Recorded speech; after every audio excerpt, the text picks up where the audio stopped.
प्रणाम। मैं जदुवंशी 75 साल पहले 14 मई 1951 सोमनाथ में राजेंद्र बाबू सोमनाथ के खंडहरों के बीच एक नया मंदिर निर्मित हुआ है और उस मंदिर में साधुमना डॉक्टर राजेंद्र प्रसाद के हाथों प्राण प्रतिष्ठा संपन्न हुई है। सोमनाथ के मंदिर ने इतिहास के अनेक उतार चढ़ाव देखे हैं। उसका संबंध ऐतिहासिक काल के साथ ही नहीं बल्कि पौराणिक काल के साथ भी जुड़ा हुआ है। यह वह स्थल है जहां भारतीय प्राचीन काल से अपनी श्रद्धा और भक्ति के पुष्प समर्पित करते आए हैं। धर्म के प्रति उनकी यह श्रद्धा आज भी जीवित है और नव निर्मित सोमनाथ का मंदिर उसी श्रद्धा की गवाही दे रहा है। काल चक्र के प्रवाह में सोमनाथ का मंदिर एक से अधिक बार मिटा और पुनः निर्मित हुआ। इससे यही प्रकट होता है कि जिस वस्तु से जन हृदय में श्रद्धा और भक्ति का स्रोत प्रवाहित होता रहता है उसे बाहरी शक्तियाँ नष्ट नहीं कर सकती।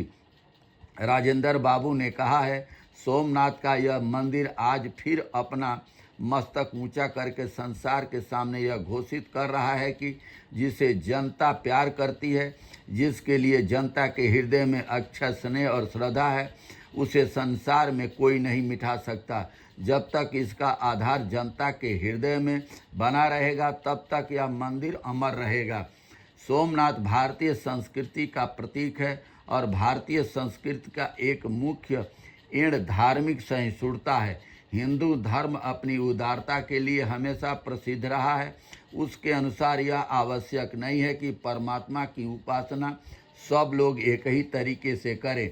अपनी श्रद्धा और विश्वास के अनुसार वे भिन्न भिन्न मार्गों का अवलंबन कर सकते हैं। जिस प्रकार भिन्न भिन्न नदियाँ अंत में महासमुद्र के गर्भ में समा जाती है, उसी प्रकार भिन्न धर्म मार्ग परमात्मा की ओर प्रवाहित होते हैं और वहां जाकर समाप्त हो जाते हैं।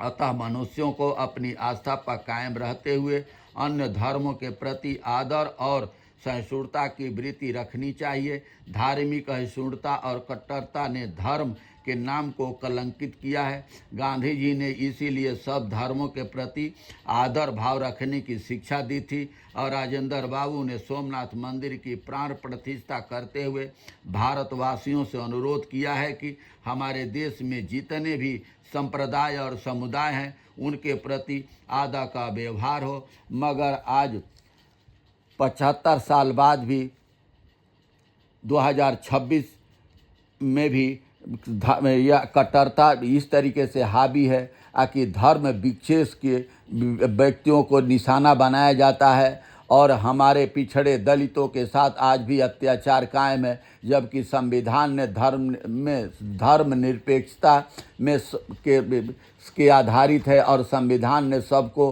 पालन पोषण करने का, अपने रीति रिवाज मानने का अधिकार दिया हुआ है। मगर विशेष वर्ग के लोग एक धर्म और एक जात की बात करते हैं और संविधान को तार तार करने के लिए कृत संकल्प है। मगर भारत की जनता के दिलों में जिस तरीके से सोमनाथ मंदिर के लिए आस्था थी, भारत की जनता के भी दिलों में संविधान के प्रति आस्था है और धर्मनिरपेक्षता के प्रति भी आस्था है। इसलिए मुट्ठी भर लोग 10% जो तार तार करना चाहते हैं नहीं कर पाएंगे। बहुत बहुत धन्यवाद। नमस्कार, प्रणाम।